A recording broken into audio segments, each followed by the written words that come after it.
Ultimately, our state of consciousness in the Christ will create a whole new world, and it will be everything that we have ever dreamed of in our human ability to dream, that is good and is beautiful. And this is what Jesus showed us.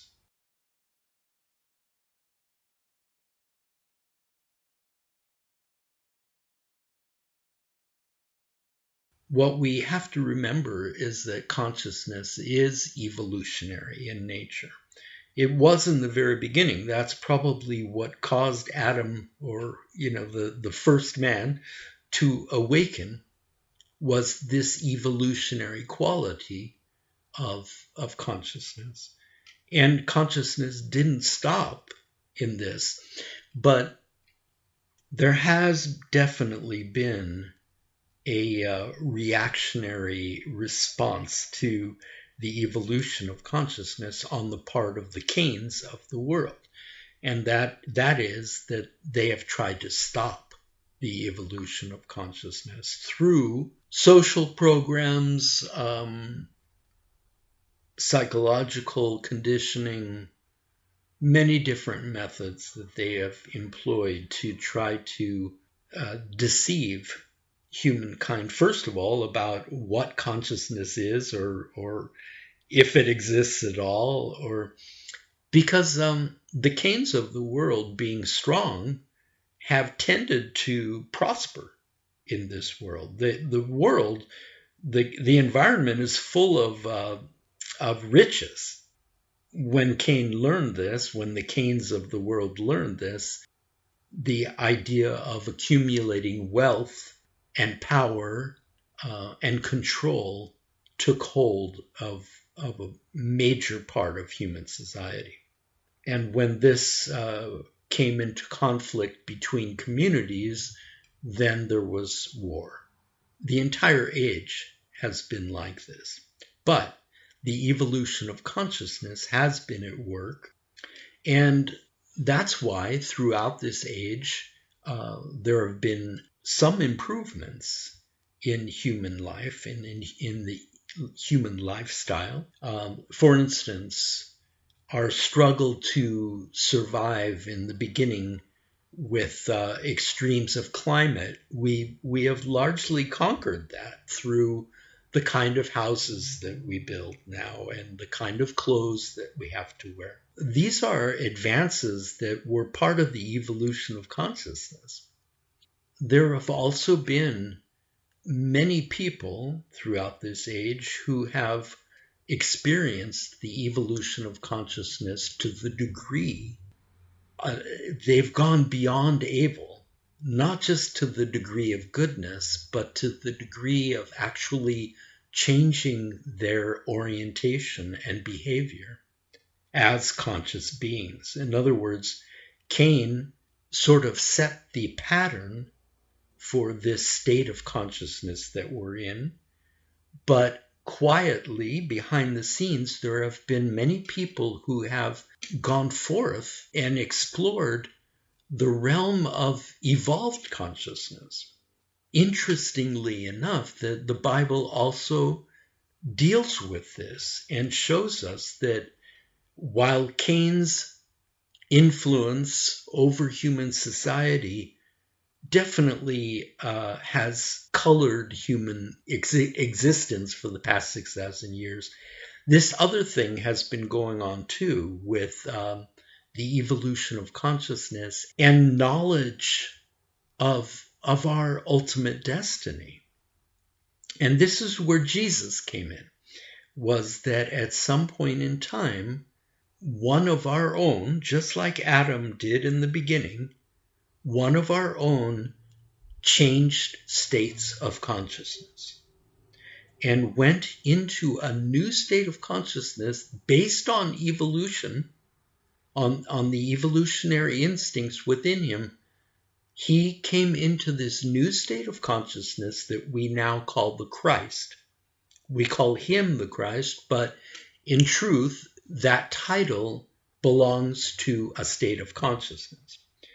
And it is a state of consciousness that is available for every human being. In other words, Adam entered into the first state that has defined this age, but within the human endowment of consciousness, there is the potentiality for the Christ, for the state of the Christ. And this is a wonderful, incredible, hopeful discovery that Jesus not only made for himself, but then showed. He displayed it for all of us to see.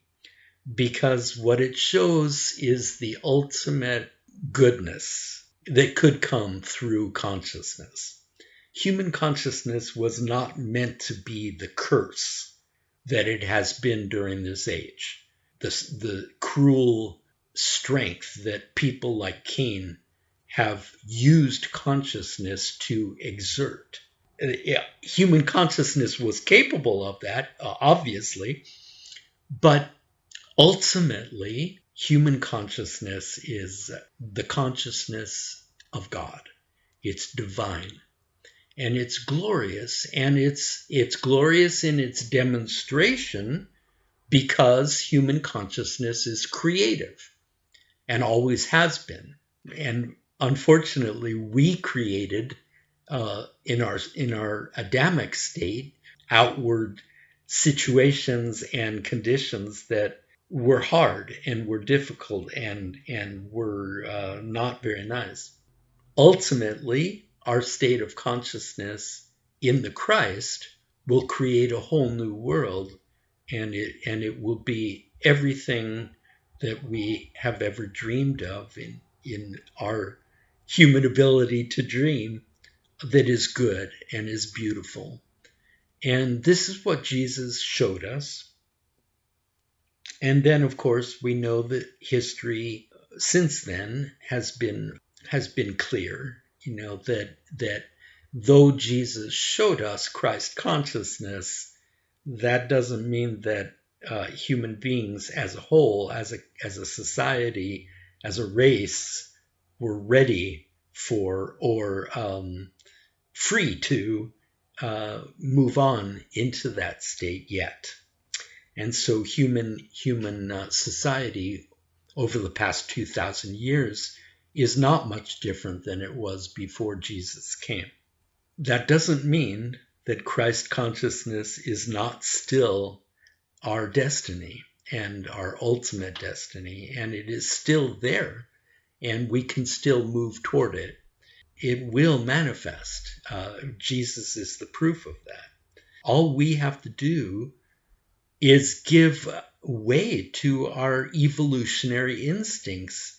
In other words, all we have to do and have had to do throughout this age is to just move out of the way and stop trying to thwart our evolutionary instincts and let them hold sway over our experience, and they will bring us into this ultimate state.